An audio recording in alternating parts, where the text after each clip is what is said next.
Muy buenas noches a todos. Les saludo cordialmente. Yo soy el padre Carlos Mojica. En esta tarde queremos realizar con el amigo y hermano en Cristo Jesús, Guido Rojas, un diálogo edificante para fortalecer nuestra fe y creciendo todos juntos como hermanos. Muchas gracias, Guido, por esta invitación. Que Dios le bendiga. Mucho gusto. Gracias, padre. Bendiciones para usted. Aquí un saludo de Palmira, Valle del Cauca, en el mismo país de Colombia. Y, padre, de verdad que me ha sorprendido mucho. Quería primero que todo felicitarlo por el debate que tuvo con Pedro Gómez. Estuve viendo una parte.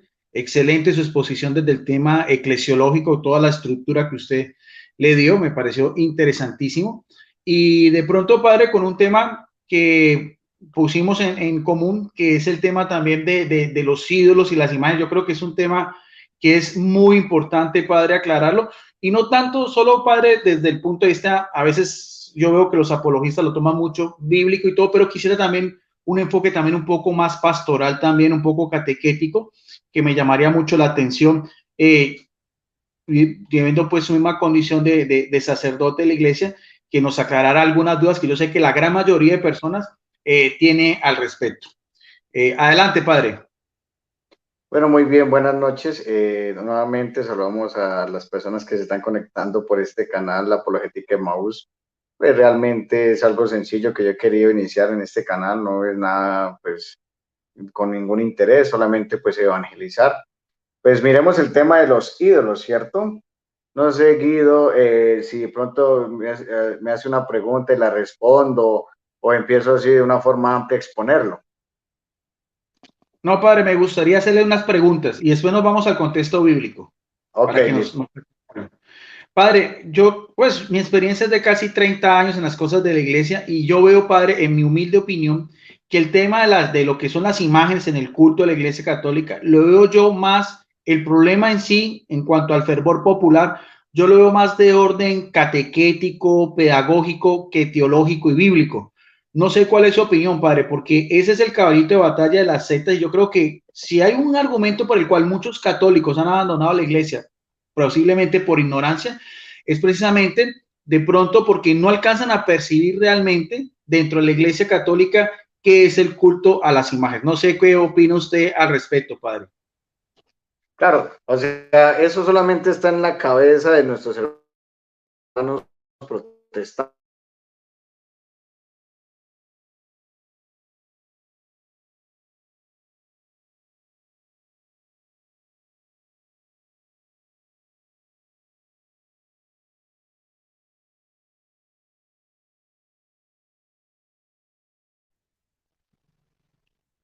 Parece ser que se congeló la imagen del padre Carlos Mojica. No sé si estará teniendo problemas en su internet. Creo que el padre vive en un pueblo, no sé, en Santander, creo. Y le hice la Ah, ya. primera pregunta, ahí Ya creo que... volvimos, ya volvimos. Es que se había ido la señal, qué pena. Bien pueda, Perfecto. padre. Listo. Entonces, el tema de las imágenes es un tema que solamente que ver un ídolo en la imagen es un problema que solamente está en la cabeza de nuestros hermanos separados. Sí,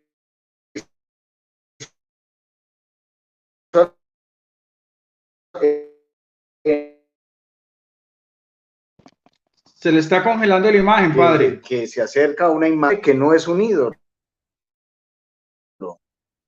Imagen, ¿cierto? Entonces, eh, en América Latina hay mucha...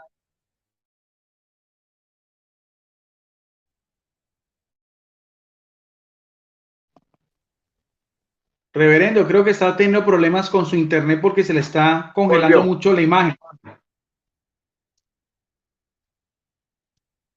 ¿Sí?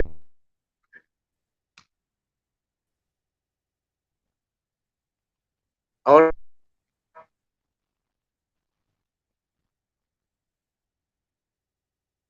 Sí, creo que el padre está teniendo problemas con el internet porque yo lo veo que se está congelando mucho la imagen y no hemos podido. ¿Qué? tener una respuesta clara sobre el particular. En este momento veo la imagen del padre congelada. Veamos a ver si puede ubicarse en otra parte, a ver si puede el padre explicarnos bien este tema que me parece importantísimo para aclararle a la opinión del pueblo católico.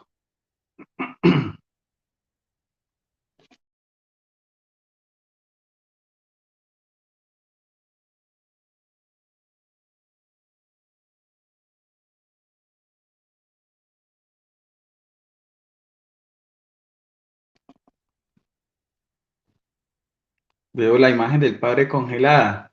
De pronto es que lo más probable es que está teniendo problemas el padre en conexión. Sí, en este momento se salió el padre. Estamos transmitiendo desde el canal del padre Carlos Mojica, creo que se llama Apologista Emaús, alcancé a percibir. Esperemos a ver entonces porque el padre se conecte, porque él es al mismo tiempo el anfitrión y él mismo es el invitado de honor. Yo solamente quiero hacerle una serie de preguntas, que son preguntas muy comunes que se puede hacer cualquier fiel laico católico, dando su condición de el sacerdote, nos podrá explicar más ampliamente sobre el particular. Ahora sí ya Ahora, volvimos. Qué ahora pena, sí, es que padre, sí. me Si puede tocó volver a comenzar, reiniciar el Wi-Fi. si puede volver a comenzar su respuesta porque se está muy entrecortado, padre.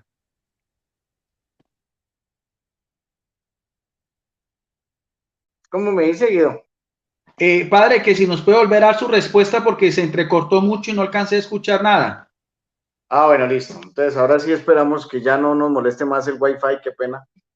Bueno, es que aquí en Macaravita queda en la cordillera de los Andes, entonces la señal a veces cuando llueve y está muy nublado, ahorita está nublado, se pone pesada. Entonces, el tema de las imágenes es un tema que tenemos que aclararlo muy bien, porque obviamente una persona en sentido natural y obvio sabe que es una imagen y sabe que no es un ídolo, sabe que no es tal vez un fetiche o algo supersticioso. Las personas, la católica lo tienen muy claro, ¿cierto? Otra cosa es que cuando las personas entran a un templo parroquial, nosotros debemos inculcarles que el primer lugar que deben visitar del templo es el sagrario, que ahí está la presencia real de Jesucristo en el Santísimo Sacramento del altar. Y obviamente después la imagen, ¿sí? Pero la imagen es solamente una imagen, es esa persona que está ahí separó la luz de las tinieblas.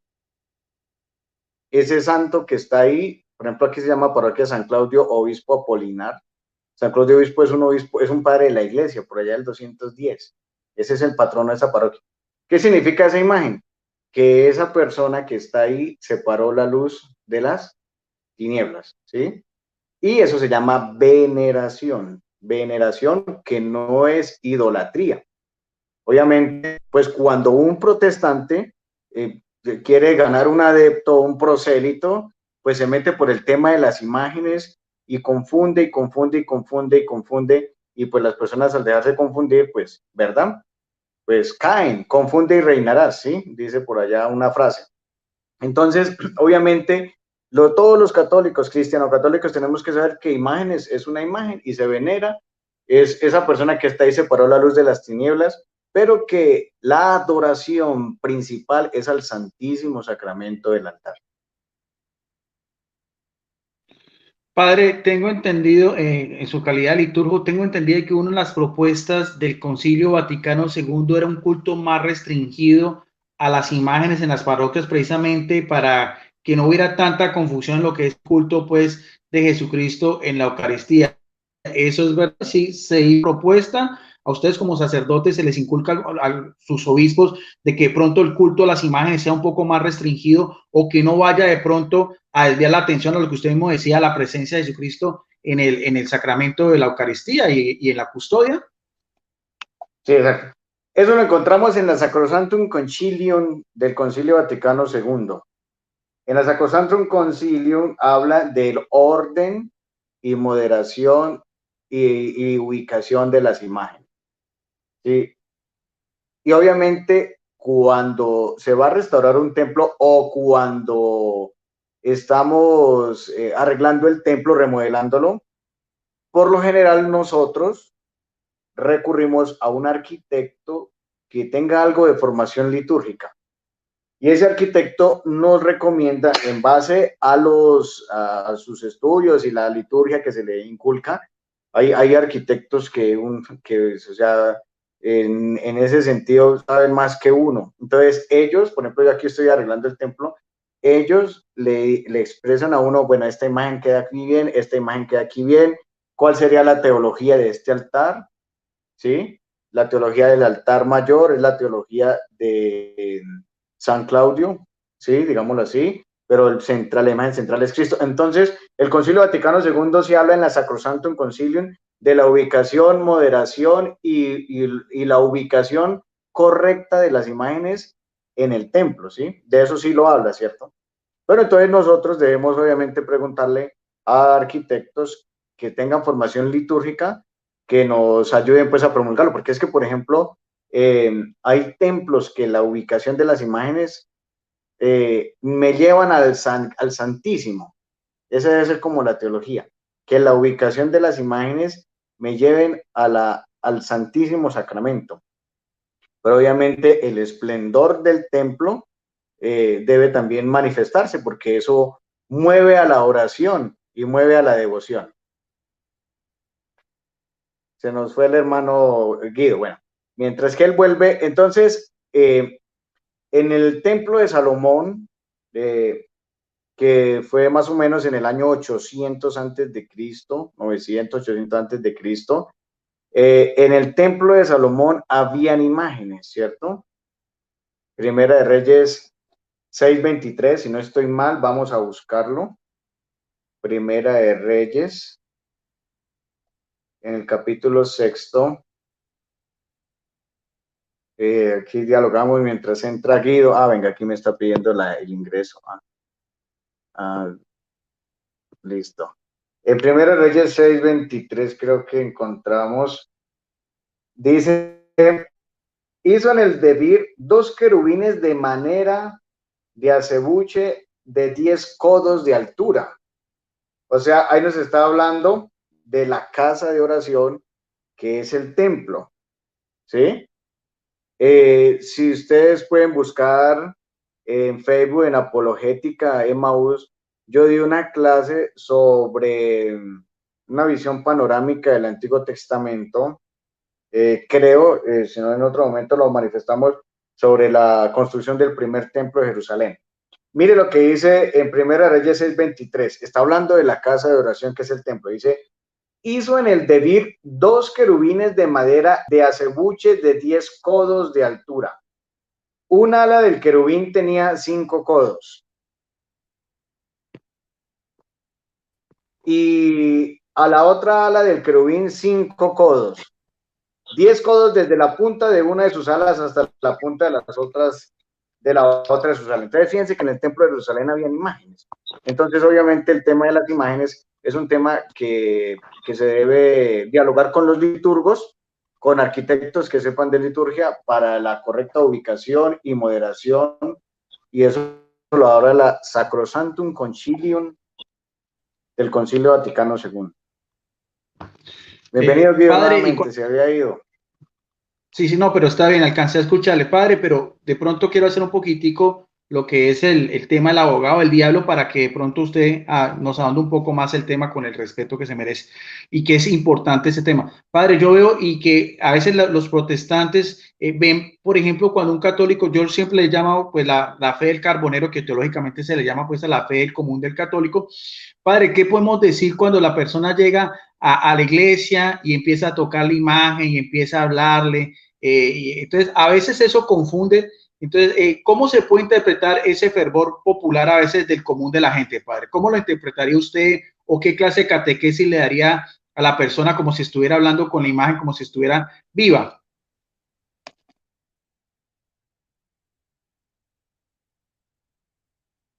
Sí, señor. Bueno, pues obviamente esas personas nosotros debemos, o sea, yo personalmente, en mi caso, cuando yo veo eso, me le acerco a la persona y le digo, obviamente, que el lugar principal y el primer lugar que se debe visitar al ingreso del templo debe ser el Santísimo, y que solamente a él nos arrodillamos, al Santísimo Sacramento del altar.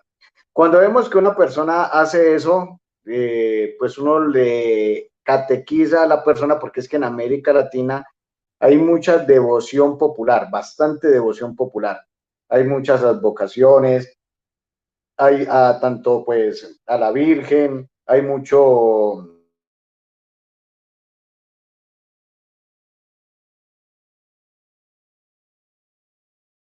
Nosotros debemos evangelizarlas, ¿sí? Y nosotros en las predicaciones y en las catequesis debemos manifestar a las personas que lo único que yo debo ver en esa imagen es que esa persona que está ahí me recuerda que, lo que he dicho hace un momento, ella separó la luz de las tinieblas. El hecho de ponerle una vela a una imagen significa que ese que está ahí separó la luz de la oscuridad, que fue el primer acto de la creación, uno de los primeros actos de la creación en el Génesis. Entonces, obviamente, las personas, al catequizarlas y evangelizarlas, le dan el correcto lugar en su fe, un correcto lugar en su fe. Y las personas entienden, y las personas van madurando, y las personas van creciendo. Pero cuando las personas van recibiendo abundante formación catequética, abundante formación bíblica, las personas empiezan a, como dice el Concilio Vaticano II, el correcto uso, el correcto lugar, sin caer en una idolatría, ¿sí? Se le explica a la persona qué es idolatría, cuando yo creo que esa persona es Dios. Aunque uno le dice a la persona, dice, no, yo sé que no es Dios. Sencillamente es un acto, pues, entre comillas, fervoroso, un acto de piedad, pero que nosotros tenemos que catequizar, tenemos que evangelizar, porque a veces el inconsciente colectivo le da cierto poder a esa imagen que no debe ser, ¿sí?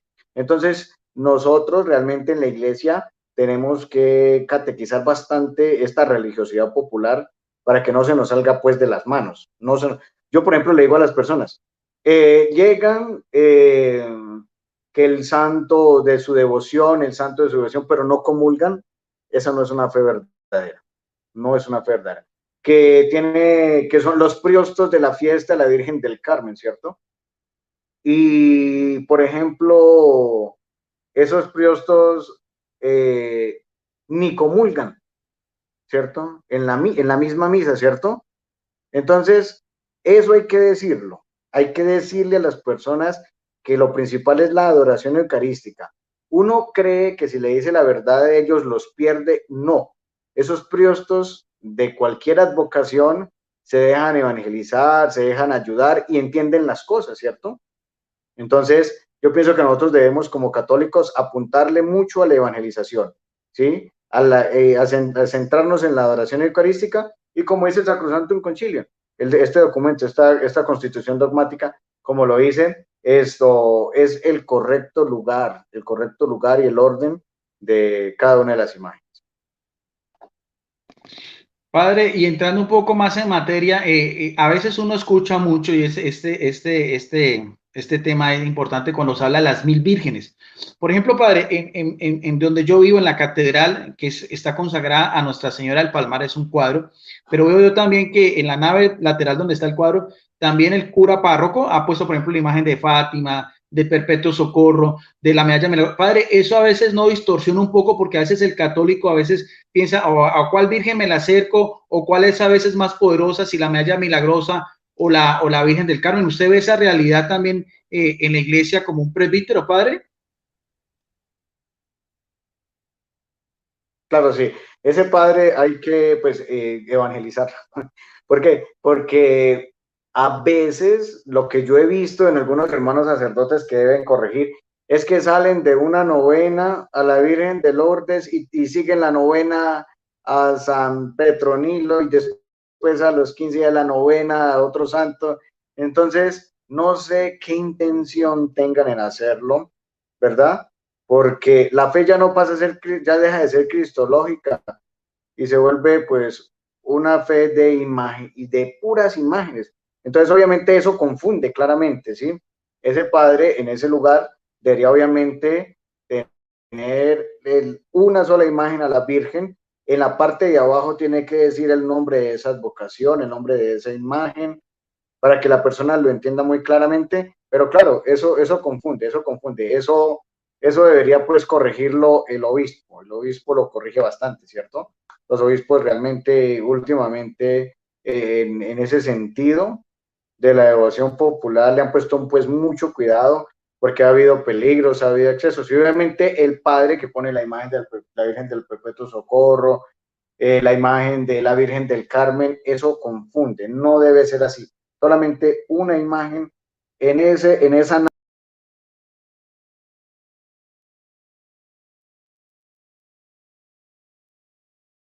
Sí, alcancé a escuchar. Padre, por ejemplo, otra realidad que uno ve, por ejemplo, aquí en el Valle del Cauca hay un santuario muy conocido, muy famoso a nivel latinoamericano. Es el Señor de los Milagros de Buga, el Señor de las Aguas. Es una imagen milagrosa que salió del río, creció y pues sudó sangre y pues hace muchos milagros. Pero padre, yo una vez que voy, yo tengo un apostolado de repartir unos folletos afuera de la iglesia, unos folletos católicos gratis, y yo veía a la gente, padre, todo el día que las personas iban no para encontrarse con Jesús Eucaristía, sino para subir al camerín donde está la imagen para pedir un milagro. Padre, esa realidad, a igual me imagino que sucede, por ejemplo, a la Virgen de Guadalupe en México, con todas las peregrinaciones que hace la gente, eso sigue siendo muy delicado, Padre. ¿Qué podemos decir al respecto? En realidad, por ejemplo, si uno va ante una imagen y le hace el milagro, ¿cómo teológicamente, cómo se puede explicar el poder que tenga, por ejemplo, la Virgen de Guadalupe o el Señor de los Milagros, en este caso en el Valle del Cauca, que es muy conocido, Padre? ¿Cómo poder entender a alguien que no es católico esa realidad que a veces se puede presentar de un milagro? Bueno, cuando uno ve las novenas a estas advocaciones marianas, fíjense que las novenas siempre tienen un evangelio. Eso tenemos que dejarlo muy claro y presente. En las novenas siempre se lee el evangelio, ¿cierto?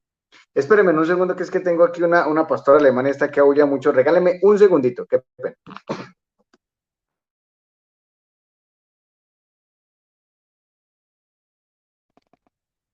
Bien, entonces estamos aquí en el canal del padre Carlos Mojica, apologista Emaús. Me aceptó la invitación al padre, me parece interesantísimo.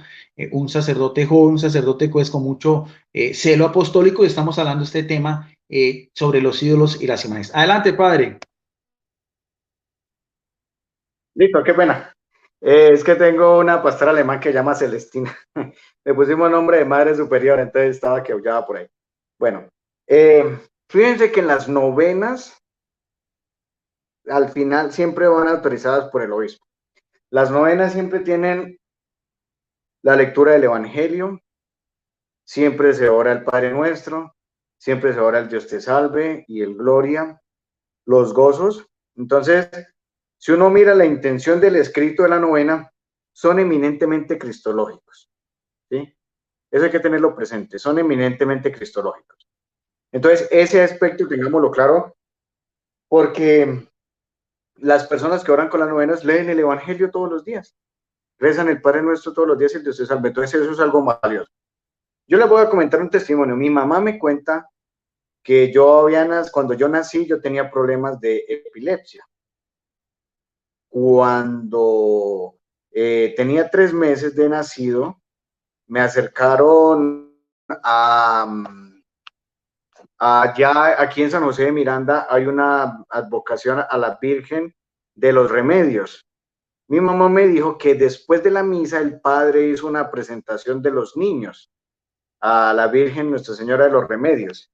Y al hacer esta presentación, mi mamá me dice que después de ese momento de la presentación, esto, después de eso se me quitó mi mamá misma me lo cuenta, mi mamá misma me lo manifiesta.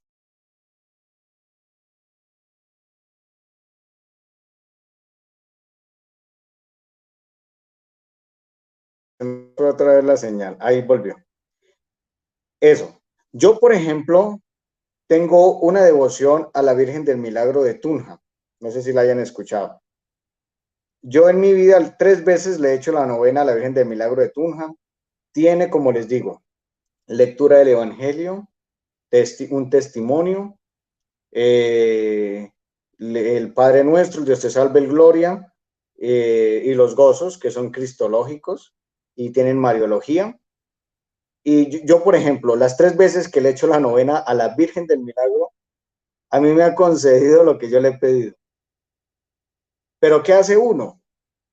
Parte de la promesa es ir primero a la misa, primero la Eucaristía, la adoración profunda, el sentir al Señor, recibirlo, y posteriormente esto, pues se recibe, se hace la oración o se cumple la promesa, pero yo personalmente lo digo con toda certeza y seguridad. El centro es Cristo y su amor y su poder, pero las 3 veces que yo he hecho la novena a la Virgen de Milagro de Tunja me ha concedido lo que yo le he pedido.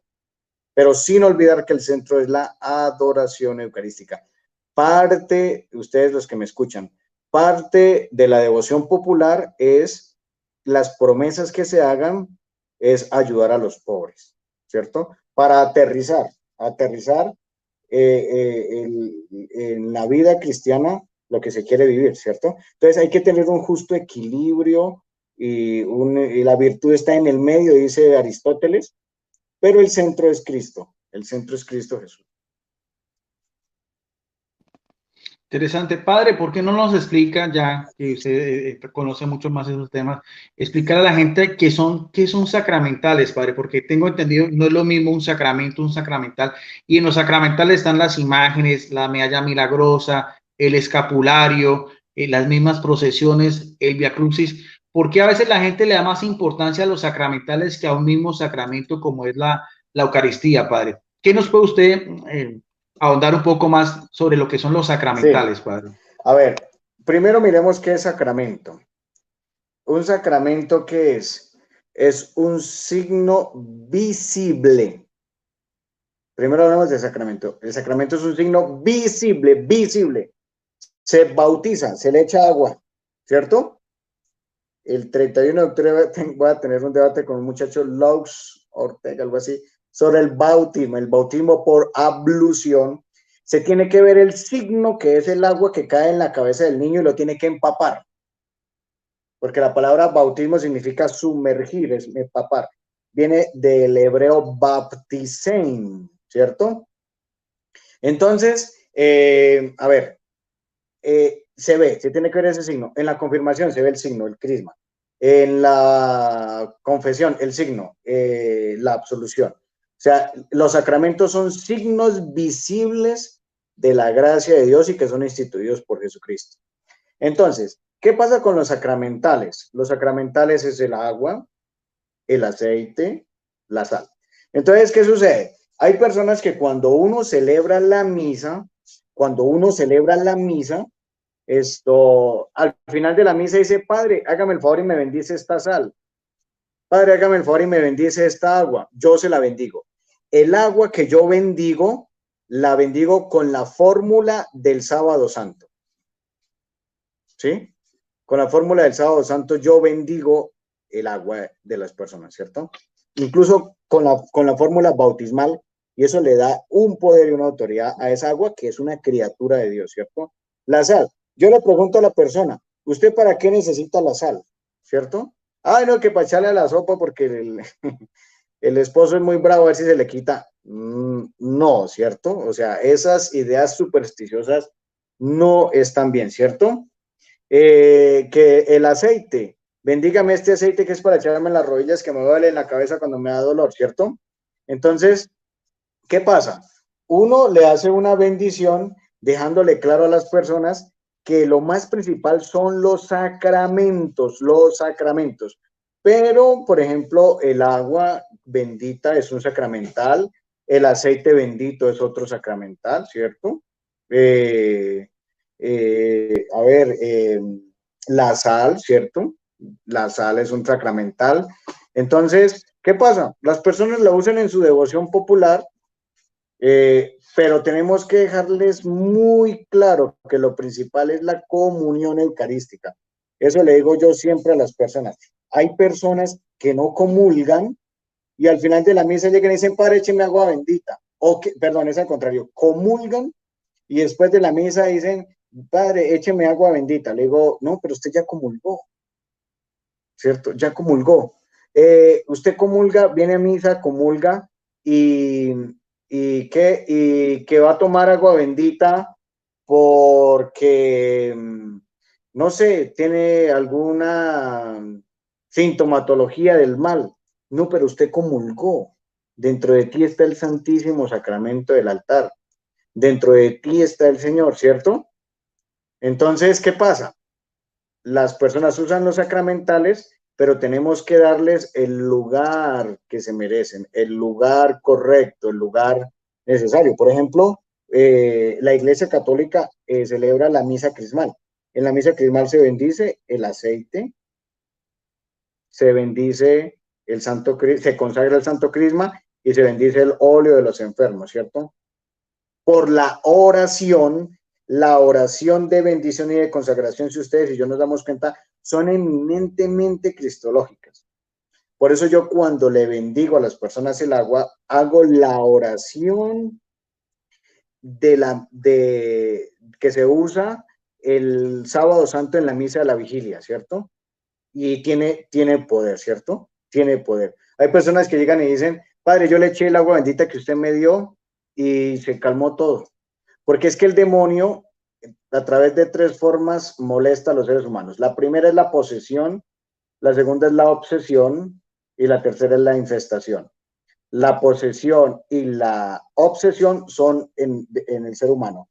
La infestación son de lugares. Hay lugares que son infestados por el mal, ¿sí? Por ejemplo, mire, un día estuvimos haciendo una oración de liberación a un joven. El joven tenía un piercing, una expansión grandota en una oreja, ¿cierto? Al lado estaba una persona que tenía dones en el momento de la oración, y hay dones en el momento de la oración. Y la persona dijo, quítenle esa perforación, que eso es lo que evita, tranca la oración. Oiga, y le quitamos la expansión y avanzó la oración. Entonces uno dice, el demonio, sin ser supersticiosos, el demonio a veces usa cosas o hay personas del mal que consagran cosas, ¿sí? Y que las personas las usan. Por ejemplo, todas esas tintas que ya vienen de China y Japón, esos dioses por allá hindúes, esas cuestiones como raras, orientalistas, consagradas a nombres de demonios, ¿cierto? Y que vienen, cruzan el océano Atlántico, llegan a nosotros, la gente la usa, con las tintas se hacen los tatuajes, con las tintas pintan las camisas, y que, porque el demonio usa objetos para dañar la vida de los hijos de Dios. Entonces, ¿por qué no Dios va a usar el agua bendita con la fórmula poderosa del sábado santo para ahuyentar las infestaciones? O sea, la tercera manera con que el demonio ataca la vida de los hombres se llama infestación. Y la infestación es de los lugares. Hay personas que le dicen a uno, Padre, venga, me le echa agua bendita a mi cultivo porque es que el gusano trozador se está comiendo los frijoles. Y yo voy y llevo agua bendita con la fórmula del sábado santo. Yo siempre hago esa fórmula y le echa a uno la bendición y paso. Hay un misterio. Pero, queridos católicos, lo más principal son los sacramentos, ¿cierto? Aunque el Señor ha elevado algunas criaturas suyas a la dignidad de sacramental, digámoslo así, el sentido está en la oración de bendición de ese objeto natural, de esa criatura del agua, de ese elemento, debe ser una oración eminentemente cristológica. Padre, claro, sí, sí, sí, claro, pero es muy interesante su explicación. Al fin y al cabo, usted es un sacerdote. Pero, padre, yo lo quería hacer un poco más y le voy a explicar por qué lo está hablando de lo sacramental, ya que usted tocó ese tema. Primero, para usted que tiene esa experiencia también, hay, por ejemplo, poder maligno en talismanes, en amuletos, en todas estas cuestiones de la nueva era, en el unicornio, en el Buda de oro. Por ejemplo, en el mismo vudú que a veces se utilizan imágenes católicas o la santería o la macumba, que son imágenes contaminadas, el demonio puede catalizar también su poder maligno en este tipo de ídolos y amuletos y de todas estas cuestiones, padre? Claro, sí, lo he dicho, lo he manifestado. En otro momento vamos a hablar de testimonios. En otro momento yo estuve en un exorcismo como testigo ocular. Entonces el padre en el exorcismo llegó y nos dijo, yo voy a hacer la oración de San Miguel Arcángel que es mandada por el Papa León XIII. Y ustedes ahí en ese rincón me rezan el rosario, ¿sí? Y entonces, mientras nosotros empezamos a rezar el rosario, el poseso caía. O sea, se levantaba y intentaba golpear al padre, pero caía, ¿cierto? Y el endemoniado, que yo lo escuché con mis propios oídos, el endemoniado decía, ya dejen de llamar a la Virgen, ya dejen de llamarla porque la detesto. Y el padre le decía, ¿y por qué la detesto? Y decía, porque después de Jesús es el ser más humilde sobre el universo. Y pum, caía y Dios te salve. Rezamos dos rosarios y el padre hizo su oración mandada por la iglesia. Y entonces, ¿qué pasa? El padre dentro del exorcismo, ojo a esto que voy a decir, el padre dentro del exorcismo le preguntó al poseso, ¿cómo te llamas? Y el poseso le dijo, me llamo Odín y somos tres. Ojo esto, Odín y somos tres. Y claro, el padre decía, ya salió el primero. El padre decía, ya salió el segundo. Y el tercero fue más duro. Odín, que era el hermano mayor, eso es a ver, Odín, eso es de los dioses nórdicos que se han visto ustedes en los muros de las ciudades. Hay una cara así de medio lado y una nariz, que es el signo de la anarquía. Y ese pelado tenía en el hombro dibujado ese rostro de la anarquía, ¿verdad? Eh, que predicaba, pues obviamente, la destrucción. Y ustedes pueden buscarlo. Odín es el hermano mayor de tres hermanos y es un dios nórdico. Y entonces el padre, después de la oración, eh, le trazó una cruz con su propia mano sobre esa imagen para, digámoslo así, desconsagrar, porque las sectas satánicas consagran cosas al mal. Entonces hay que hacer como un desagravio, se llama así, bendecir, porque por allá en los hechos de los apóstoles, no me acuerdo si en las cartas de Pedro, los judeocristianos, perdón, los paganos que se convertían al cristianismo, traían costumbres que era matar animales a los dioses, ¿sí? Entonces, es como las famas de los pueblos. Las famas de los pueblos donde venden carne, esas carnes que mataban a los dioses, las vendían en las tiendas, en los comercios de Corinto, de Éfeso y todo eso. Entonces los cristianos convertidos del paganismo le preguntaban a los apóstoles, bueno, ¿qué hacemos? Porque esa carne era consagrada a los dioses. ¿Nos la comemos o no nos la comemos? Y los apóstoles, ¿qué le decían? Échele la bendición y coma, porque el poder de la bendición está por encima de la maldición. Entonces, el padre, después de ese exorcismo, trazó una cruz sobre ese rostro que estaba pintado ahí, tal vez, no sé, en su sentir, tal vez esas tintas son traídas de por allá de China, esas son consagradas por allá, quién sabe a quién, o quién sabe de qué cosas, no sé de qué, ¿sí? Entonces el padre trazó una bendición porque el poder de la bendición está por encima del poder de la maldición. Entonces sí, lo he dicho, el demonio muchas veces usa objetos o personas del mal que trabajan con el mal, consagran objetos y son los que se venden por ahí en las tiendas, todo eso, algunos elementos de bisutería, algunos elementos de tintas, amuletos, fetiches. Yo recuerdo una vez que una persona estaba muriéndose y tenía eh, digámoslo así, en su ombligo una cabulla y amarrada a un fetiche. Era un fetiche, un amuleto, que era un contra. Yo se la quité. Yo se la quité. Y cuando se la quité, el señor como que descansó. Y después, como a unas horas, él falleció, murió en paz. Claro, él tenía algo contra. Entonces, nosotros tenemos autoridad de coger la serpiente por la cabeza.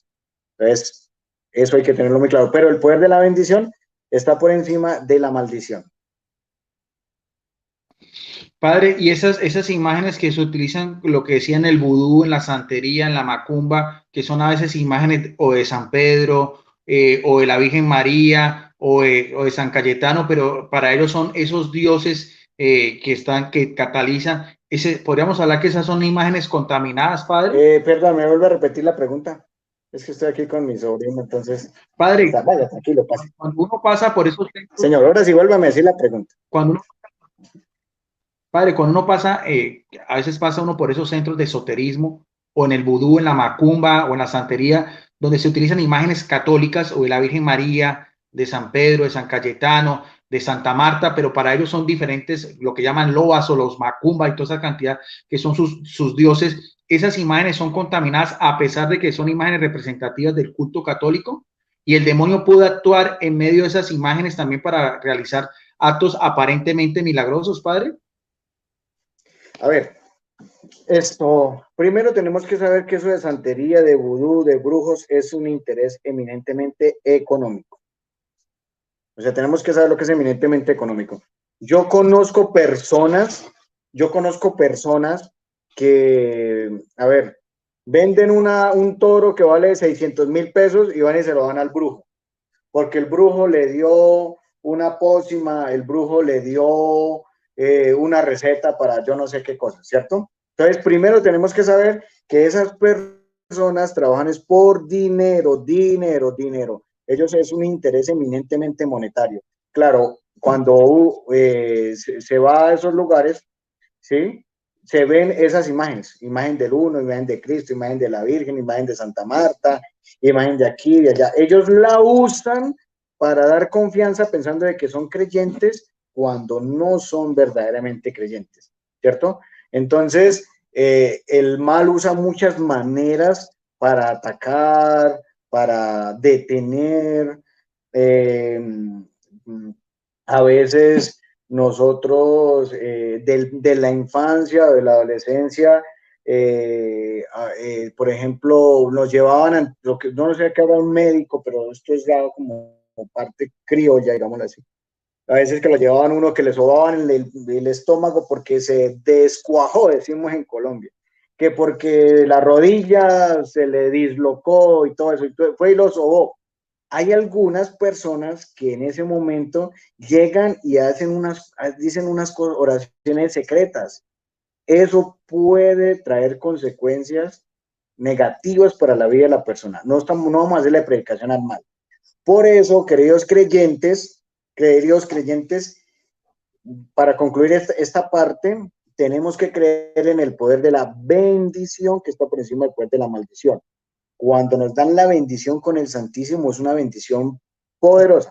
Cuando el sacerdote termina la Santa Eucaristía, dice, y la bendición de Dios Todopoderoso, Padre, Hijo y Espíritu Santo, démosle, ahora a partir de esto que estamos hablando, démosle la autoridad en nuestras vidas del poder de la bendición sobre el poder de la maldición, ¿cierto? Porque el mal usa muchas cosas y obviamente existen sin ser supersticiosos, pero creamos en el poder de la bendición, el poder de la bendición. El 27 de marzo, el Papa Francisco dio la bendición Ubi et Orbe. Esa hay que recibirla. Que el Padre va a la bendición, hay que recibir esa bendición. La bendición con el Santísimo hay que recibirla. Porque no sabemos qué cosas hay untadas en nosotros. Es mejor ni saberlas, pero hay cosas a veces untadas en nosotros que tenemos que sacarlas y Dios las saca con el poder y la autoridad de la bendición. Padre, una pregunta un poquitico más espinoso, ya que tocó a lo del Papa Francisco, que muchas personas, hay muchos laicos católicos que se confundieron un poco. Usted vio, padre, fue noticia mundial en el Sínodo de las Amazonas, cuando en una iglesia católica había un altar de la Pachamama. Eso dio pues para mucho que decir, que se había contaminado, que eso era una especie de sacrilegio. ¿Cómo, en su visión, padre de sacerdote, cómo interpretó usted ese acto? ¿Fue algo de inculturización o fue algo solamente del mismo ambiente o realmente se cometió un sacrilegio de meter a esa imagen de la Pachamama, un ídolo, en un recinto sagrado? ¿Cuál es su opinión, padre? Pues a ver, nosotros tenemos que primero conocer las culturas indígenas, ¿cierto? Las culturas indígenas obviamente tienen sus dioses con minúscula. En parte de eso, su dios, por ejemplo, la Pachamama, ¿cierto? Eh, a ver, esto es como el texto en el que Jesús eh, lo llevaron al enlosado. Ya, cuando Poncio Pilato dijo, he aquí el hombre, ¿sí? Para los judíos, haber entrado a la casa de Poncio Pilato era, ya Jesús se profanó. O sea, ojo eso. Los esclavos del sumo sacerdote lo tuvieron hasta el viernes en la mañana, antes de salir. Cuando Jesús entró al palacio de Herodes, los judíos se corrieron. ¿Por qué? Porque en su mentalidad está, Jesús ya entró allá a la casa del pagano Poncio Pilato, quedó contaminado, ya no nos le acercamos, por eso lo entregaron para crucificarlo, porque ya no lo podían tocar porque supuestamente estaba profanado. Entonces, ¿qué podemos decir? El poder y la autoridad de la bendición está por encima de la Pachamama. El poder y la autoridad de la bendición del Papa Francisco, su presencia está por encima de la Pachamama, ¿cierto? Por encima, o sea, no podemos caer en un catolicismo teándrico. ¿Qué es un catolicismo teándrico? Un catolicismo por las nubes, un Dios que no tiene que tocar nada, un Dios que no se puede acercar, un Dios por allá lejano. ¿Qué tal, qué tal esa presencia del Papa Francisco haya evangelizado a esos indios? Tenemos que preguntarles después de esa visita. Pero tenemos que tener fe. El poder de la bendición está por encima del poder de la maldición. ¿Sí? Yo conocí a un amigo que era satánico y, y en una ocasión yo me fui con él, yo quería ver con mis propios ojos cómo era una misa satánica. Y yo fui y me metí hasta allá, ¿cierto? En Engativá, en Bogotá, en el sur de Bogotá. Eso era terrible, eso olía a demonio, olía a todo, habían gatos, eso los mataban, una cosa y otra, ¿cierto? Yo iba con un pelado y con un muchacho ahí, ¿cierto? Entonces, si yo voy con fe, pensando en salvarlos a ellos, si le preguntamos a un cristiano teándrico, se llama así, bueno, en teología, un cristiano del perfeccionismo, del Dios santo por allá que no puede tocar la miseria humana, dirá, no, no, no, no, no, eso es un escándalo, eso no se puede hacer. Pero yo fui y lo vi con mis propios ojos y aquí estoy. Entonces, el poder del cristiano tiene que ser luz en medio de la oscuridad. ¿Qué tal? O no, no tal, ¿qué tal? La presencia del Papa Francisco en medio de esas oscuridades, de esas deidades naturalistas, ¿qué tal haya quitado de muchos de ellos ese naturalismo? Eso es naturalismo, o esa especie de paganismo.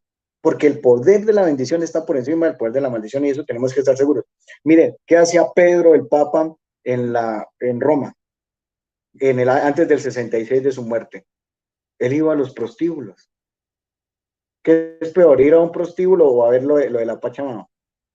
Haber estado ahí. El Papa Pedro estuvo allá en los prostíbulos de Roma. El Papa Francisco, el sucesor de Pedro, estuvo allá metido allá en la boca del lobo. ¿Para qué? Para mostrar que el lobo es más fuerte que el poder de la bendición. No, para mostrar que el poder de la bendición está por encima del poder de la maldición. Y eso Dios lo hace misteriosamente. Y Dios obra misteriosamente. Dios gana, Dios vence. El león de la tribu de Judá vence, vence. Entonces, yo pienso eso, nos falta más fe, creer en el poder y la autoridad del Papa, creer en el poder y la autoridad de la bendición. Eso nos falta mucha fe para tener eso claro. De hecho, padre, me acordaba en la primera jornada mundial de la oración que hizo el Papa San Juan Pablo II en Asís también, cuando se destruyeron pues a los diferentes personajes que iban allá, que estaban de todas las religiones, que era un acto muy interesante por la paz. Yo me acuerdo que también fue mucho escándalo porque los budistas se fueron al altar donde ellos estaban pues destinados a hacer sus oraciones y colocaron una imagen de Buda en ese altar. Eso también fue para mucho escándalo, pero si lo vemos desde la óptica que usted decía también, es entendible porque ellos lo hicieron, ellos no sabían pues que era un altar consagrado, sino simplemente colocaron su imagen de Buda porque para ellos representaba lo que es pues su Dios y todas cosas, porque era un acto así de ecumenismo interreligioso en ese mismo sentido, pero también falta también lo que usted decía, también esa ala conservadora o herechista que también pues quieren ser más papistas que el Papa. Padre, algo Por que eso, sí yo, disculpe, recuerden cuando nosotros decimos, Señor, no soy digno de que entres en mi casa, pero una palabra tuya bastará para sanarme, era por el paganismo, los judíos, si Jesús se acercó al centurión, quedó contaminado. No, él es el poder, él es el poderoso, perdón. Él es Dios, el eterno, porque el poder de la bendición está por encima del poder de la maldición. Y entonces, cuando los apóstoles tocaban a los paganos, los judeocristianos se escandalizaban, pero tocó a los paganos, ellos adoran al dios Zeus, a la diosa Artemisa, a la diosa Diana, ellos no los podemos tocar. Parte de eso eran las peleas que habían entre los apóstoles que se metían donde los paganos y otros apóstoles que iban donde los judíos. Parte era eso. Y la iglesia le tocó superar eso. ¿Superarlo cómo? Cuando Pedro llegó y dijo, el poder de la bendición está por encima del poder de la maldición. Padre, esta preguntita yo creo que es la más espinosa, pero lo viví yo en carne propia hace algunos años en un pueblo cercano donde yo vivo, en Pradera, Valle del Cauca, en la parroquia de la Inmaculada Concepción, en el atrio de la iglesia, Padre, eso, corríjame usted si vi que el sacerdote había puesto una imagen de María con un manto y la gente se acercaba a colocarle billetes. Padre, de verdad, en mi conciencia, en lo que yo veo, para mí eso fue un acto de idolatría. Padre, ¿cómo se entiende eso? Porque a veces, y hay imágenes a veces también de esas imágenes católicas, a veces donde se le coloca un manto y las personas colocan billetes. ¿Eso cómo se puede explicar desde el punto de vista de que ustedes que son liturgos? ¿Eso está bien hecho o está mal hecho? ¿O cuál es la óptica para mirar esas cuestiones? Bueno, eso pasaba con los apóstoles, ¿cierto? De los 12 apóstoles, ¿a cuánto les gustaba el dinero? A uno solo. ¿A quién? Judas. De los 12 apóstoles, a uno de ellos le gustaba el dinero. Podemos decir que a cada 12 sacerdotes, a uno le gusta el dinero. Y los otros 11 son más humildes. Entonces, los cristianos católicos les toca a veces aguantarse en ver esos escándalos. Pero yo qué les puedo decir, de 12 a uno le gusta el dinero, así como de los 12 apóstoles a uno le gusta el dinero que fue Judas, de cada 12 sacerdotes a uno le gusta el dinero. De cada 12 sacerdotes, dos traicionan o traicionamos a Jesús, Judas y Pedro. Los otros 10 son buenos. Entonces no miremos los puntos negros, miremos los 10 buenos, porque eso va a suceder en toda la historia de la iglesia. Por ejemplo, Arrio era un obispo de la iglesia. Miguel Celulario, que fue el que ocasionó el cisma de Occidente y de Oriente con los ortodoxos, por ahí en el año 1100, algo así. Entonces, de cada 12 sacerdotes, dos traicionan a Jesús o uno le gusta el dinero y los otros no. Entonces, ya cada cual rendirá cuentas ante la presencia de Dios. Sí, no, pero reverendo, con todo respeto, no me iba yo por ese lado, no estaba juzgando la conciencia del sacerdote, no me iba, sino que lo que yo vi, No, padre, no, o sea, tranquilo. eso está bien hecho o eso está mal No, hecho colocar una imagen de la mal Virgen y hecho. Lo colocar. que hizo Judas estuvo mal hecho, ¿cierto? Lo que hizo Judas estuvo muy mal hecho. Lo que hace ese padre está muy mal hecho, ¿cierto? Obviamente. Yo personalmente estoy aquí en una parroquia humilde, sencilla. Yo cuando recojo la limosna le digo a la gente, o una misa. Mire, por ejemplo, una misa vale 8 puntos. Yo voy a una casa de una familia humilde y me dicen al final de la misa, padre, ¿cuánto le doy por la misa? Yo le digo, déme lo que quiera. Una vez una señora me dio 10.000 pesos y me tocó caminar como 3 horas. Dije, listo, listo. Bueno. Y después en otro lado voy donde una misa donde unos que son de más dinero, yo a ellos les digo lo mismo, deme lo que quiera y me da 20 puntos. Dios recompensa en esa otra persona lo que el otro dio un punto. Entonces obviamente está muy mal hecho de parte de sus padres, aunque hoy en día ya hay comités de asuntos económicos en las parroquias, ya eso está bastante controlado. Pero obviamente está mal, o sea, eso, bueno. Padre, ya para ir finalizando, quisiera conocer su contexto para meternos un poco más del tema bíblico, Padre. Cuando, por ejemplo, el caballito de batalla de los protestantes, voy a hacer algunas citas bíblicas para que usted nos dé su concepto exegético, que lo utilizan mucho ya los evangélicos. Cerremos con esta ya parte bíblica. Cuando aparecen en el libro del Éxodo, en el capítulo 20, y aquí, claro, ellos cuando dicen en el versículo 4, no te harás escultura ni imagen alguna lo que hay arriba en el cielo o aquí abajo en la tierra o lo que está debajo de la tierra. No te postres ante ellas ni le des culto, porque yo, el Señor tu Dios, soy un Dios celoso que castiga la iniquidad de padre en los hijos hasta la tercera y cuarta generación de los que me aborrecen, pero demostraré mi fidelidad y mi generación a todos los que me aman y guarden mis mandamientos. Padre, ¿cómo explicaría usted en su calidad de sacerdote ese texto que muchos apologistas evangélicos, a veces de una tendencia muy anticatólica, dan a entender que nosotros los católicos somos idólatras con ese mismo texto? ¿Cuál sería su explicación, padre? Bueno, esto se puso muy bueno. Es que, ¿cómo tumbamos a los protestantes? Ellos, por ejemplo, toman Éxodo 20 y le leen a uno desde el 4. El 4 dice, no te harás escultura ni imagen alguna, ni de lo que hay arriba en los cielos, ni de lo que hay abajo en la tierra, ni de lo que hay en las aguas debajo de la tierra. Espere, protestante, vamos a leer el versículo 1, 2 y 3. ¿Sí? Y uno les dice, aprendan esta técnica, léamelo usted. ¿Qué dice el Éxodo 21? Porque leímos desde el 4. Vamos a leer el 1, el 2 y el 3. Dice, entonces pronunció Dios estas palabras diciendo, yo soy Yahvé, soy tu Dios, que te he sacado del país de Egipto, de la casa de servidumbre. No habrá para ti otros dioses delante de mí. Entonces hay que leer ese tercer versículo. No habrá para ti otros dioses delante de mí. No te harás escultura ni imagen de esos dioses, obviamente, porque estamos hablando desde el versículo 3. Ni de arriba que hay en los cielos, ni lo que hay debajo en la tierra, ni lo que hay en las aguas debajo de la tierra. Son los dioses y los únicos dioses. Ojo a esto, apréndanselo todo, católico. Apréndanse en esto, por favor. Los únicos dioses del Antiguo Testamento, los únicos dioses del Antiguo Testamento son los Baales y Astarte. Son los únicos. Mire, 1 Samuel 12:10. No le olvide, porque iban entrando a la tierra prometida. Es que nos falta dar una visión panorámica del Antiguo Testamento para entenderlo muy bien. ¿Cuáles son los únicos ídolos del Antiguo Testamento? Eso es una pregunta que uno le tiene que hacer a todo protestante.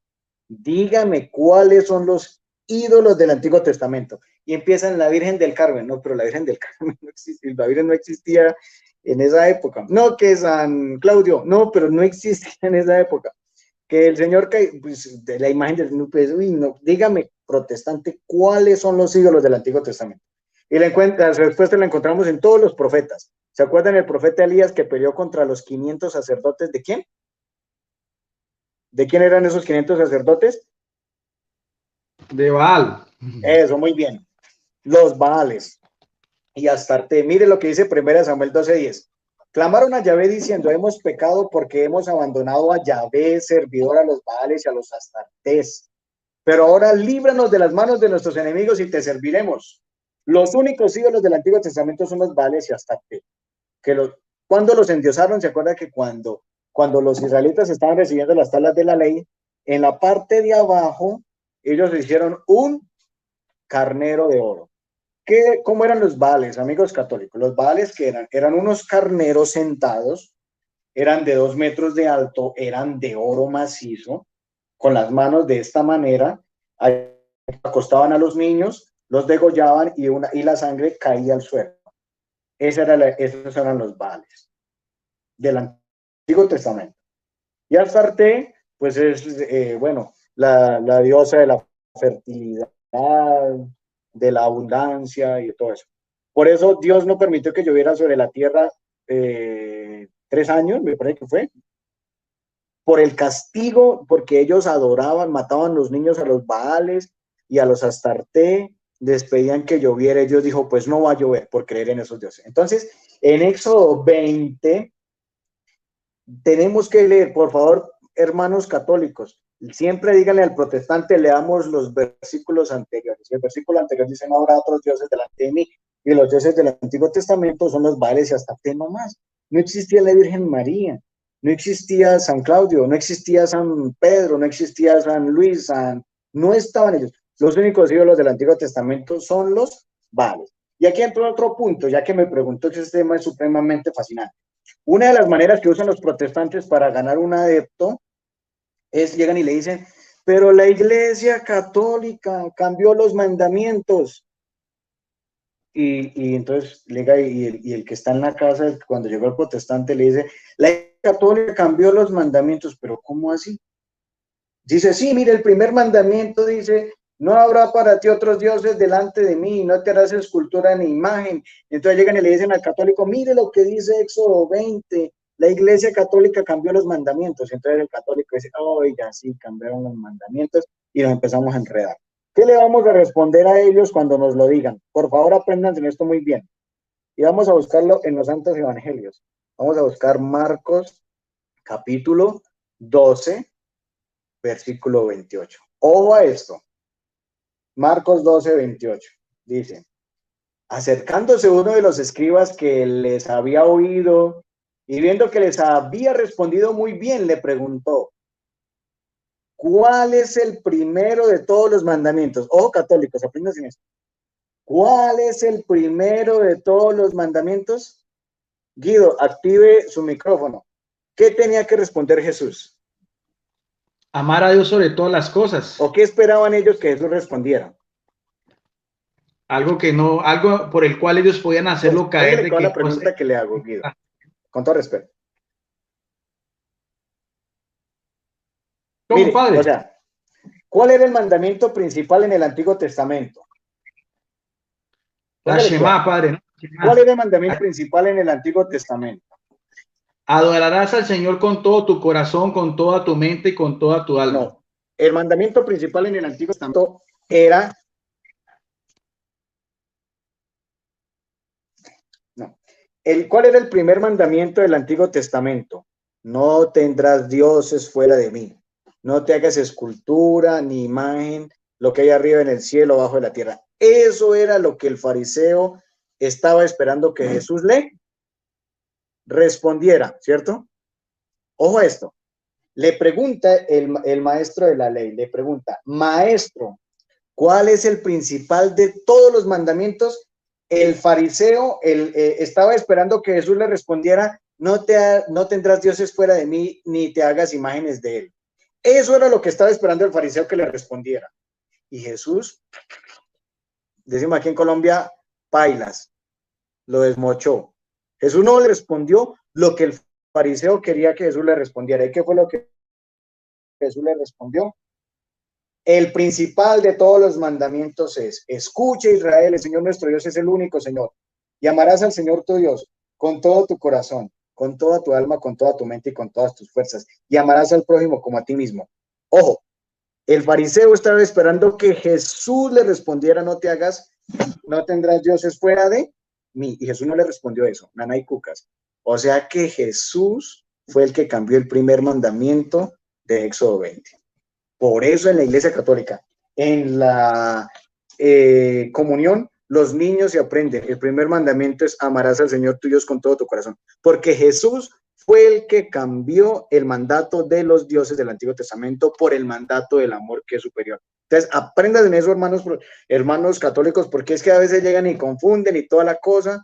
Entonces, ahí quedó totalmente claro el tema de los ídolos en el Antiguo Testamento.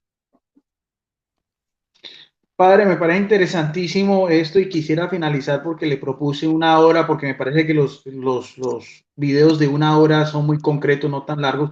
Después podríamos ahondar un poco más. Ese tema de que usted nos explicó eso, pero también hay algo, de hecho usted también explicó más adelante también lo de en Éxodo 32, lo del becerro de oro, que eso es, por así decirlo, era el mismo dioses que adoraban pues los mismos judíos cuando salieron de Egipto. Pero padre, un hecho también que es muy importante, que nos puede dar una reflexión interesante y que también va en ese mismo contexto de ídolos, imágenes, es el que aparece en Números, padre, usted mismo lo sabe. En Números 21 dice en el versículo 4, estoy utilizando Biblia católica, la Biblia de la Misión Continental de la Editorial San Pablo.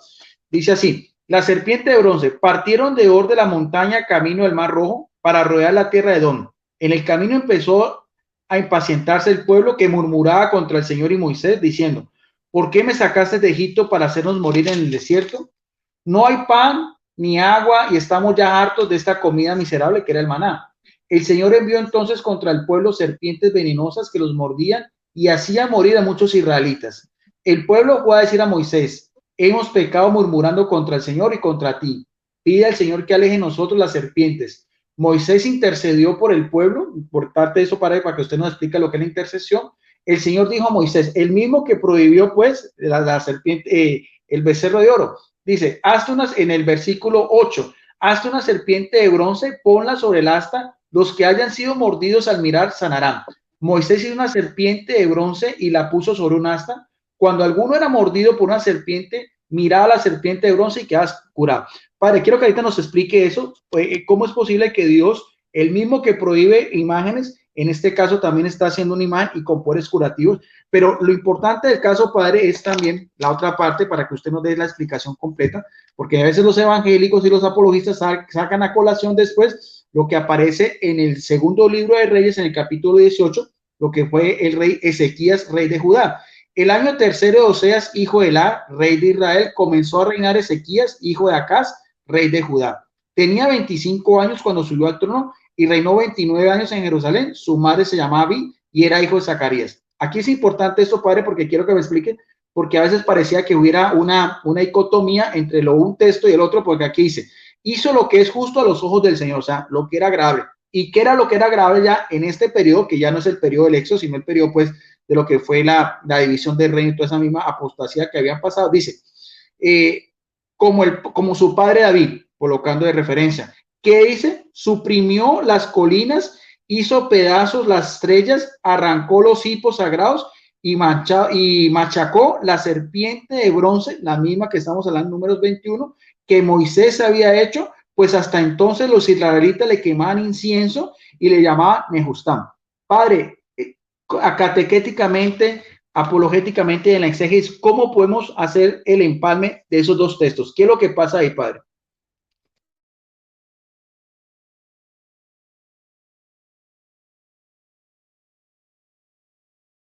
Su micrófono, padre, por favor, préndalo.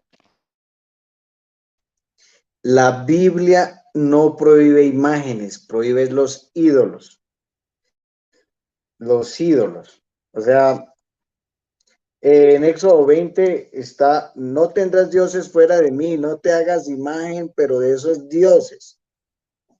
En Éxodo 24, 25, Dios les dice, háganse dos querubines de oro macizo que los pongan al lado y lado del arca. En Primera de Reyes 6:23 dice que habían dos querubines de madera en el templo, ¿cierto? Entonces, esa actitud es iconoclasta, ¿cierto?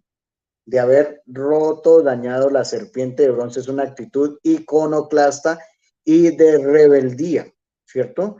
Porque la Biblia no es un texto sagrado de ángeles, que nos describen ángeles o personas sobrenaturales que no han conocido el pecado. Las Sagradas Escrituras nos describen hombres concretos, como es el caso de David, que tuvo una actitud iconoclasta, destruyó la imagen, pero la Biblia no lo esconde. Eso se llama ser iconoclasta, ¿cierto? Eso se llama ser iconoclasta. Entonces, de ahí para allá, pues Dios lo juzgará por esa actitud iconoclasta, por eso es ser iconoclasta. Pero la Biblia no prohíbe imágenes, la Biblia prohíbe los ídolos, porque los dos únicos ídolos del Antiguo Testamento eran los Baales y Astarte, porque no habían más ídolos. Esos eran los ídolos de Canaán cuando ellos llegaron a la tierra prometida, los adoraron. Entonces, obviamente, esa actitud es una actitud iconoclasta, ¿cierto? Y obviamente debe ser corregida, pero obviamente ahí sucedió que se destruyó la serpiente de bronce, pero es una actitud iconoclasta, pero por eso no vamos a perder la fe. Ahora una pregunta, ¿qué pasó con el Arca de la Alianza? Porque la gente, los israelitas, cuando veían que llegaban los filisteos, después los cananeos, después vinieron los sirios en el 722, después vinieron los babilonios en el 586. ¿Y qué hacían los israelitas? Ay, aquí tenemos el arca, y se metían detrás del arca y no nos la van a hacer. Entonces los babilonios dijeron, vamos a ver qué tiene esa arca. Y esa arca no sé, ¿cierto? Entonces, ¿qué pasa? Cuando yo a un objeto le doy, lo pongo como amuleto, ahí perdemos el año, ¿cierto? Porque ¿dónde está el bastón de Aarón? ¿Dónde están las semillas del maná? ¿Y dónde están las tablas de la ley? Se perdieron en todas esas destrucciones de Jerusalén. De eso, cuando los sirios llegaron en el 722 y los babilonios llegaron en el 586, acabaron con todo, hasta con el nido de las gallinas. Acabaron con todo eso, ¿cierto? Esos que eran paganos. Y ahora este hombre, que con una actitud iconoclasta, ¿cierto? Pero pues obviamente la Biblia no es un libro de ángeles, la Biblia describe los pecados que cometieron las personas. Pero tenemos que dejar claro que la Biblia no prohíbe imágenes, prohíbe ídolos. Y los dos únicos ídolos que habían en el Antiguo Testamento eran los Baales y Astarte. Primera de Samuel 12:10. Pueden leerlo ustedes en su casita. Padre, ¿y cómo contestaría usted esta otra ya para ir finalizando? Porque también me parece interesante lo que nos dice en Josué, cuando él mismo, aquí vamos a mirarlo a ver, aquí otra vez en la Biblia, porque eso también es una de las críticas que nos hacen nuestros hermanos evangélicos, sobre todo ese tema de las imágenes, donde dice en Josué 4:5, y les digo, pasa ante el arca del Señor vuestro Dios hasta el medio del Jordán, que cada uno de vosotros eche hombro una piedra según el número de las tribus de Israel. No, perdón, el pasaje donde Josué se arrodilla ante el arca de la alianza, no, se me perdió, no sé si está en Josué 5:6, a ver si usted, padre, lo tiene ahí, porque ese sí se me escapó, no lo tenía. Pero en todo caso, ese texto conocido, donde Josué se arrodilla ante el arca de la alianza. ¿Cómo lo podemos nosotros explicar, padre? Porque dirá entonces, Dios dice, no te arrodilles no te postres ante la imagen, pero Josué se arrodilla ante el arca de la alianza. ¿Cuál sería entonces la diferencia entre lo que fue el becerro de oro y en este caso el arca de la alianza? Pues es que obviamente la actitud interior de Josué no es una actitud de adoración, sino de veneración. ¿Sí? ¿Qué tenía el arca de la alianza? Las semillas del maná, el bastón de Aarón y las tablas de la ley. Esas tres cosas tenía el arca de la alianza. Y de paso, esto nos sirve para entender de que las procesiones son bíblicas, porque los protestantes empiezan a sacar posts, que la procesión, ¿qué tal? Las procesiones estaban en el Antiguo Testamento con el arca de la alianza. Pues es un tema poderoso, o sea, fíjate que la misma Biblia confirma de que sí hay procesiones. Pero obviamente la actitud de Josué no es una actitud adoradora, sino venera. Porque, póngale cuidado, el conocimiento y la experiencia de Dios es progresivo. El conocimiento de Dios de los patriarcas está aquí en primer nivel. El conocimiento de Dios de José sube el nivel. El conocimiento de Dios de Moisés sube de nivel. El conocimiento de Dios de Josué está arriba, sube de nivel. El conocimiento de Dios de los, ¿cómo se llaman? Los Sansón y Dalila, los jueces. El conocimiento de Dios de los jueces está arriba. El conocimiento de Dios de los reyes está arriba. El conocimiento de Dios de los profetas está arriba. Y el conocimiento de Dios de los apóstoles está arriba. Entonces Dios pedagógicamente va guiando y acompañando a su pueblo para irles quitando lo exterior y que se queden con lo interior, y obviamente se entiende en su contexto y en su momento histórico, porque Dios no viene a arrancarle a usted su personalidad y su carácter y hágase así, sino que Dios usa lo que tenemos y lo moldea. Entonces, es porque por la experiencia de Dios que va cada día madurando hasta que se quiten esas exterioridades, pero se entiende en su momento porque hasta ahora el pueblo de Dios empieza a madurar, empieza a crecer y al conocer al Dios verdadero. Es que incluso fíjense, Abraham, en el capítulo 22 del Génesis, le pidieron que matara al hijo. O sea, es una cosa bárbara, que matara al hijo y lo ofreciera. Dios le quitó eso pidiéndole que hiciera eso, pero ya después va evolucionando la fe. Entonces, esa es una clave de interpretación de los textos bíblicos, es que el conocimiento de Dios, de acuerdo a cada uno de los estadios de la historia bíblica, va creciendo. Y el conocimiento más superior lo tienen los apóstoles, porque ellos vieron de frente a Jesús, nuestro Dios. Entonces se entiende porque es una fe progresiva y la pedagogía como Dios va conduciendo a su pueblo. Interesante, padre. Este tema sería también, aunque yo creo que ha sido pues de gran provecho, sobre todo las explicaciones que usted nos está dando, y eso pues de mirarlo en ese mismo contexto histórico, cultural y religioso. Padre, ¿cuál sería, por así decirlo, su último mensaje final sobre este tema que a veces es muy candente y provoca mucha polémica? Pero para el pueblo católico, ¿cuál sería el mensaje de lo que debe tener la actitud correcta de un católico ante lo que son las imágenes y completamente desviar de su atención de que no es un ídolo? De que en sí esa imagen no tiene poder para hacer un milagro, sino que es Dios el que a través de esa imagen puede realizar, como fue el Arca de la Alianza, Padre. ¿Cómo redondearía Sí, usted ese día? pues nosotros tenemos algo, tenemos al Dios vivo presente. ¿Cuál es el mensaje? Cuando entres al templo de tu parroquia, ve al Santísimo, arrodíllate ante el Santísimo. Si estás desesperado, llora frente al Santísimo. Si estás agradecido porque te pagaron el sueldo, dale gracias al Santísimo. Si te está pasando algo difícil, algo duro en tu vida, arrodíllate ante el Santísimo. Eso es lo que yo digo. La mejor manera de vencer la ideología protestante es con la adoración eucarística. Hagamos mucha adoración eucarística, pero también tenemos que tener alguna devoción. Yo tengo la devoción a la Virgen del Milagro de Tunja y me ha concedido los milagros que yo le he pedido. Mire, son 9 días de novena. Las novenas son bíblicas porque tienen textos bíblicos del Evangelio. Hay veces que yo le pido a la Virgen un milagro y en el tercer día me lo concede. Y a otras personas yo les he dicho, hágale, una persona tenía un hijo, una señora tenía un hijo por allá en Bogotá que le estaba yendo mal en el negocio. Yo le dije a la señora, yo voy a ir a visitar a la Virgen del Milagro de Tunja, si quiere vamos, me acompaña y vamos con su familia. Y haga esto y esto y esto, pero visite un pobre y siempre llévele un mercado a un pobre. Oiga, la señora hizo la novena y después me dijo, oiga, padre, sí, le cambió todo a mi hijo. Entonces, ¿qué tenemos que hacer? Mucha adoración eucarística, muchísima. La mejor manera de vencer esa ideología protestante es de rodillas ante el Santísimo.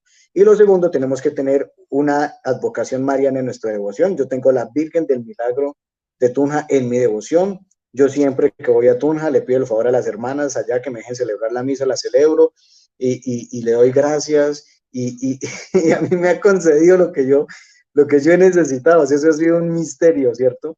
Es un misterio, pero yo no la cojo por deporte, no la cojo por deporte. ¿Y qué hago? Consigo 10 novenitas y las doy, ¿cierto? Pero vencemos con la adoración eucarística, mucha adoración eucarística, muchísima, ante el Santísimo Sacramento del altar, que es lo más principal. Le agradezco por su tiempo, por sus gentilezas. Eso a mí admiro mucho un sacerdote como usted, joven. Algo que yo siempre he destacado en lo que es ser un ministro de Cristo y que se ve reflejado en su persona es algo que es el celo apostólico. Padre, me parece que sería interesante, si usted gusta más adelante, poder tocar otros temas de eclesiología, de cristología, de mariología en esta misma dinámica para que usted también nos dé mucha respuesta, porque el católico a veces tiene mucha confusión al respecto. Para finalizar, padre, me gustaría una oración final y que usted nos diera su bendición.